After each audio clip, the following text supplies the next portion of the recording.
Read with me Tuck Everlasting, Chapter 22.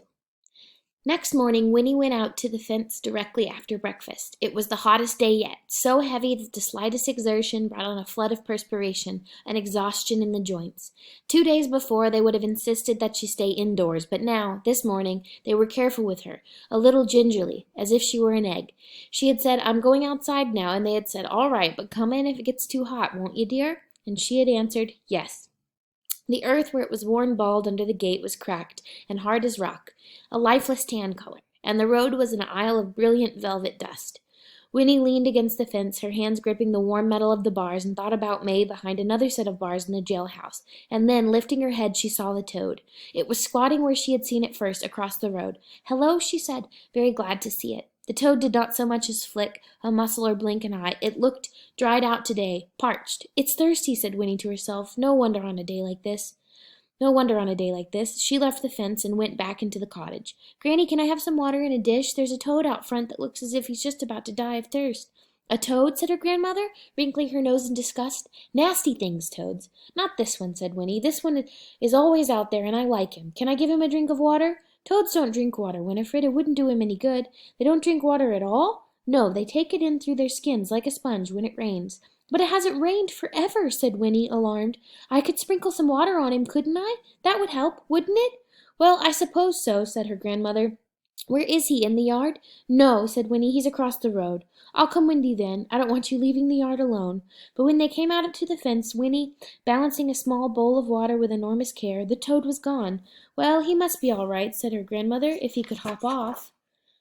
With mingled disappointment and relief, Winnie tipped the water onto the cracked earth at the gate. It was sucked in immediately, and the wet brown stain it left behind paled and vanished almost as quickly. "I never saw such a heat in all my life," said Winnie's grandmother, dabbing uselessly at her neck with a handkerchief. "Don't stay out here much longer." "I won't," said Winnie, and was left alone once more. She sat down on the grass and sighed. May, what could she do to set May free?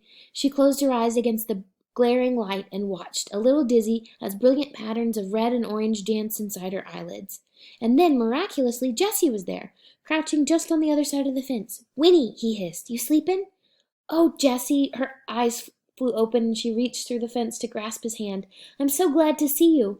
What can we do? We have to get her out." "Miles got a plan, but I don't see how it can work," said Jessie, speaking quickly, his voice almost a whisper. "He knows a lot about carpentering. He says he can take Ma's window frame straight out the wall, bars and all, and she can climb through. We're going to try it tonight when it gets dark. Only trouble is, that constable keeps watching her every minute. He's so derned proud of having a prisoner in that new jail of his. We've been down to see her. She's all right, but even if she can climb through the window, he'll come after her soon as he sees she's gone. Seems to me he'll notice right off. That don't give us much time to get away, but we got to try it. There ain't no other way. Anyhow, I come to say goodbye. We won't be able to come back here for a long, long time, Winnie, if we get away. I mean, they'll be looking for Ma. Winnie, listen, I won't see you again, not for ages. Look now, here's a bottle of water from the spring. You keep it, and then, no matter where you are when you're 17, Winnie, you can drink it, and then come find us. We'll leave directions somehow. Winnie, please say you will." He pressed the little bottle into her hands, and Winnie took it, closing her fingers over it. "Jessie, wait," she whispered breathlessly, for all at once she had the answer. "I can help. When your mother climbs out the window, I'll climb in and take her place. I can wrap myself up in her blanket, and when the constable looks in, he won't be able to tell the difference. Not in the dark. I can hump up and look a lot bigger.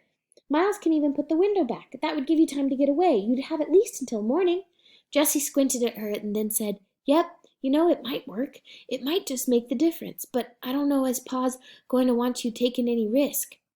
"I mean, what'll they say to you after when they find out?" "I don't know," said Winnie, "but it doesn't matter. Tell your father I want to help. I have to help. If it wasn't for me, there wouldn't have been any trouble in the first place. Tell him I have to." "Well, all right. Can you get out after dark?" "Yes," said Winnie. "Then at midnight, Winnie. I'll be waiting for you right here at midnight." "Winifred," an anxious voice called from the cottage. "Who's that you're talking to?" Winnie stood up and turned to answer. "It's just a boy, Granny. I'll be in a minute." When she turned around again, Jessie was gone. Winnie clutched the little bottle in her hands and tried to control the rising excitement that made her breath catch. At midnight she would make a difference in the world.